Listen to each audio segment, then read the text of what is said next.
So obviously wanted to dig into the new album and learn all about it and talk about some tunes and get your opinion on a couple things. And God, I want to go back in time because there's no way to not talk about whatever you musicians had to endure for this past year and a half and still kind of enduring with this whole lockdown and pandemic. But I kind of wanted to go back to, I guess, 2020, because you guys did the tour with Wednesday 13 right just before the pandemic hit, right?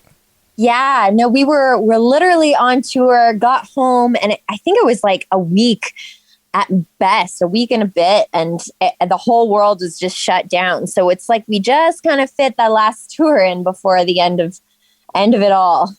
And where were you guys at in the timeline of doing the album? I imagine the album was done because you guys were kind of already releasing tunes before then, kind of leading up to it with like Run With Giants video was out and Love You Wrong and stuff. Was the album already done by the time the pandemic hit? Well, it was done, but then when we had all this extra time in the midst of all this happening, we just needed to kind of process our own emotions and started writing even more. So the end product of Initiation is actually about 50-50 before the pandemic and 50% written during the pandemic. Yeah, see, that's what I kind of wanted to dig into a little bit because it's interesting. I've talked to some bands, like the band Red Fang.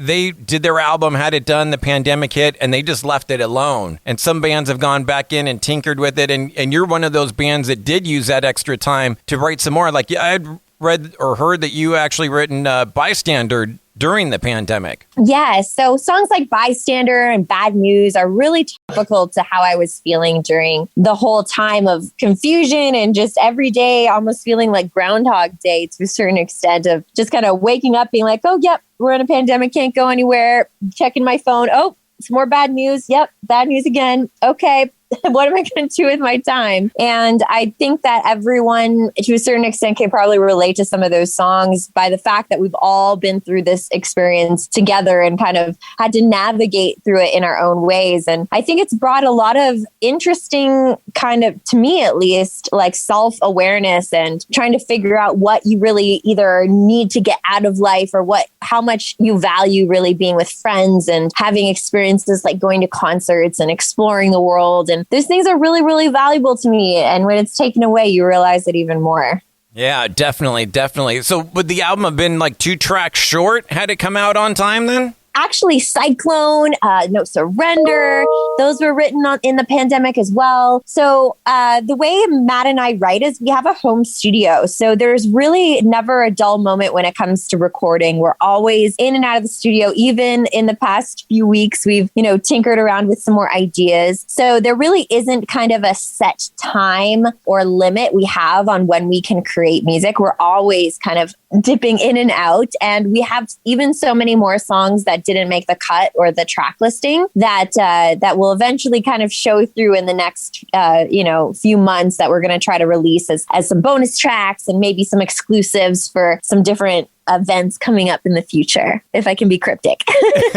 I was going to say it's starting to smell like an EP maybe or something, but you never know. We have some ideas of something that might work for the next record too, and we might hold out until then. So we're always open to keep writing, and we never let I guess like anything really stop us from always sneaking into the studio. I think it's one of our favorite things to do to get by, to process those emotions and to feel good about a good day that has music in it. You guys are kind of the embody the DIY, do it yourself, from making your own music, producing your own records, and then doing your own videos as well. And I want to kind of dig into the videos a little bit because the videos are great and all thematic going along with the album Initiation and all do it yourself. You guys are self-producing these videos as well, right? Yes. Making music videos has been kind of like a second passion that kind of goes part and parcel with the music, because for us,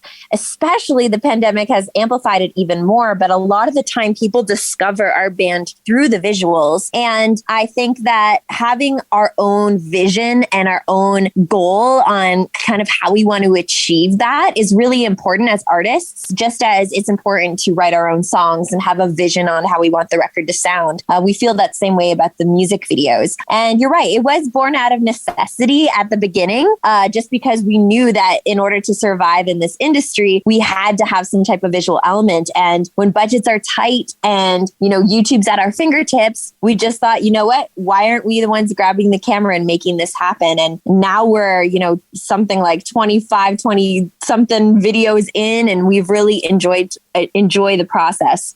Yeah, and it's great that you do take it upon yourself. The more you can get done, the more you're in control of. Are you the video person, or does Matt do that, or how does that all get divvied up? Yeah, so the last few videos have definitely been a little bit more on my kind of concepts. And Matt's really good behind the camera. He's awesome at building sets. For the Vertigo video, for Bystander and Bad News, he was just constructing away. And I was really impressed at what we were able to come up with, just kind of putting our heads together and some resources and a little bit of junk and some paint. It can really turn out something cool. But yeah, we split editing duties sometimes, and sometimes we clash where it's not always a perfect, harmonious situation with some of our ideas. But I always think sometimes the best stuff comes when you really are kind of fighting each other because you want to get to the best possible product. That having disagreements is a good thing because it shows you're passionate about what you're doing and you really want it to be good. So when we find something that we both love, that's when we know we're onto something good. I love it, and I've been loving all these videos. And is the plan to do a video for every tune on the album, or has that been decided yet, or just kind of taking them as they come, or what's the game plan? Yeah, we always are kind of taking, the punches as they come. Even for the videos like Vertigo, Bad News, No Surrender, those were all done in the pandemic. So we had to work new concepts and new ideas to kind of adjust to the different types of restrictions that we were dealing with. So we're pretty good at being resourceful and kind of pivoting on what we need to do to make things happen. And for us, a lot of what we do is based on kind of what we have access to or resources that we have or the time we have in between projects. So that changes month to month. And some things hit us where, something will come up in life that you're like, oh man, we didn't have as much time as we thought, or a location will make itself available that you didn't think you'd have access to. And that can change our concepts as well. So as much as we love 100% to do videos for every single song, we just keep making music videos until we feel like we can't anymore. And then whether we move on to something new or potentially get on a tour or something, usually it won't stop us until there is something else that needs to take priority. I was thinking about kind of what a time signature it's going to be, like in the Vertigo video and putting on the Sumo Psycho,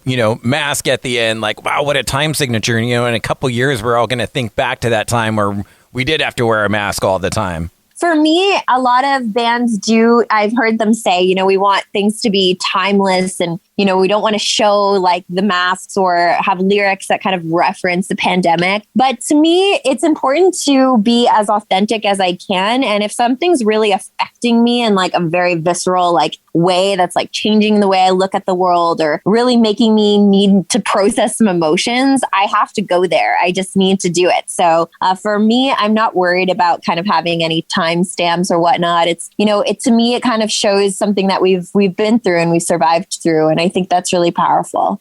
Yeah, I mean, it definitely is a sign of the times, and you'll certainly remember, where you were. It's just any viewer watching that's going to see, a mask. Oh, God, 2020 or 2021 even, and remember where they were and what they were doing, what kind of mask they had, and everything they had to endure. Funny talking about future, and wanted to talk a little bit about management and Oracle management, and Mr. and Mrs. Fafara live in our neck of the woods where the radio station is, and kind of curious. I imagine that Mrs. does most of the work and the leg work and the day-to-day stuff, but curious kind of what kind of advice Mr. Fafara has given you over the years. Yeah, Des has been, he's such a positive guy. He's so encouraging as to letting us be us and to continue kind of our crazy brand of whatever you call it. We call it whatever core or, punk rock, dance hall mashups. He's always, definitely had our backs when it comes to everything we've had to kind of navigate through in this industry. And as a band that's very self-sufficient, I do have a hard time letting other people kind of into my brain. I love controlling everything. And as you can tell with the music and the videos, I have no problem kind of getting in there and getting my hands dirty. But it's really been an amazing opportunity to work with people like Des and Anastasia and kind of see how they've navigated the industry and, learn from them and their experience. And yeah, it's invaluable. So we're really lucky to be part of the Oracle family. Yeah, and shout out to Anastasia and kicking cancer's butt and getting past through all of that. Hell yeah. Great. So as far as getting back to the good old US of A, when do you think that's going to happen? Are you going to get a tour in 21, or do you think it's going to be 22 at this point? Wish I could be as optimistic to say 2021, but I think most likely it will be 2022, just for the fact that Canada's just a little bit behind some of the border rules and making sure. I know we have potentially something maybe in Europe at the end of the year, so don't want to jinx it. But, if we're doing that, most likely it'll probably be until 2022. And I think that, we definitely are super, super excited about the fact that, we have this new music. We've built even more of a, underground kind of following throughout the years. So to kind of come out the other side of this pandemic, where I'm sure people will be so hungry for live music, I think it's just going to be some of the best touring experiences ever. And I hope that the crowd comes out and represents, because I am ready to party hard. I'm curious, have you been able to boil it down, especially from an artist perspective? Is there one thing that you've missed about touring over this past year and a half or whatever? Can you distill it down to one thing? Is it the crowd? Is it the energy? Certainly not the traveling.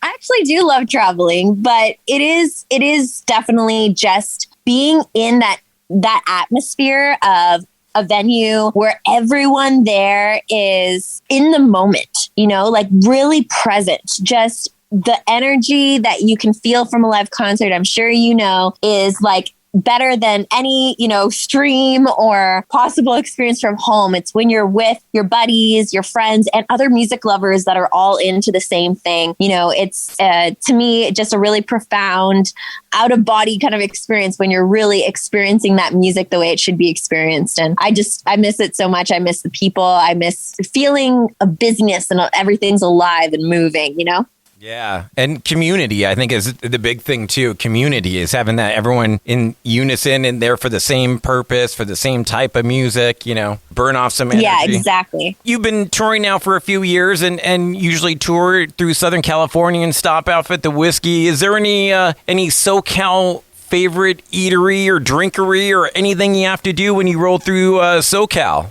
Oh, wow. Well, I actually spent a few years back in my teenage years, downtown Hollywood, and spent a lot of time kind of at the Renaissance Hotel. Oh, yeah.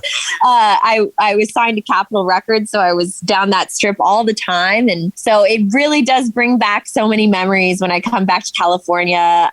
Just hanging out, I got to hang out with the Rancid crew a lot. I did a song with Tim Armstrong, and we would do videos in these kind of cool places in the Hollywood Hills, and working out in studios in Laurel Canyon. And I stayed at the Oakwoods for a while. So I had lots of great experiences there. So many things that bring back such good memories. And I just love seeing all of my friends from California. That's the one main thing is if I can see some of my old buddies and stuff, that's what really is great for me. Love it, and can't wait for you to get back into SoCal. And just had one last question for you, Skies. We're kind of an old school radio station. We still worship at the altar every single night at 10 p.m. for the altar of Metallica. We call it mandatory Metallica. Wanted to talk a little Metallica with you, but certainly probably not in your top 5 favorite bands, but certainly a band that's impacted you. Do you remember how you discovered Metallica? Yes, actually, I do. So I was on tour with Britney Spears at the time. I know it sounds really crazy, but I had a bunch of backing bands. They were my boys from Hamilton, Ontario, Canada, where they were basically super metal rocker dudes. And I don't know how they got into how they found me exactly. I think it was through an ad that they ended up being my backing band for that tour. And every night they would bring me new music and be like, Sky, yo, you got to check this out. And I remember Stu, my drummer at the time, just loved, one of his favorites was Metallica. So we would each have an earbud in. One would go into my ear and the other would go to his. And he would walk me through the different drum parts. And we would just listen to the records together. And it's a really good memory. So I love it. And have you ever got to see him live or share a festival stage with them or anything? No, I wish. I haven't seen them live. That's one band I haven't been able to see. But, it's fingers crossed. Hopefully in this new year or somewhere down the line touring. Just to wrap it up, do you have a favorite Metallica tune that we could play for you on Mandatory Metallica? One, yeah, that's the one. I'll go with that one. Beautiful. Thank you so much for the time and can't wait to see you on tour again. Awesome. Anytime, come down to a show. We'd love to have you. We'll rock out super hard. And thank you so much for your patience with me and for the interview. That was great. Thank you, Sky. Have a good one. Be safe. Cheers. Bye. Bye-bye. Dude, you absolutely rock. Thank you so much for checking out the entire interview. Now just hit subscribe. Subscribe to the podcast, Radioactive Mike Z. My interviews in their entirety. Available on all the major platforms. TuneIn, Stitcher, iTunes, SoundCloud, whatever you're listening to right now. Just hit the subscribe button. Make sure to give me a follow on the socials as well. I'll follow you back at MikeZ967. And bro, don't miss the radio show. Now 10 p.m. to midnight on 96.7 KCal Rocks in the Southern California Inland Empire area, Riverside, San Bernardino County. Always streaming on live at kcalfm.com. You, my friend, absolutely rock.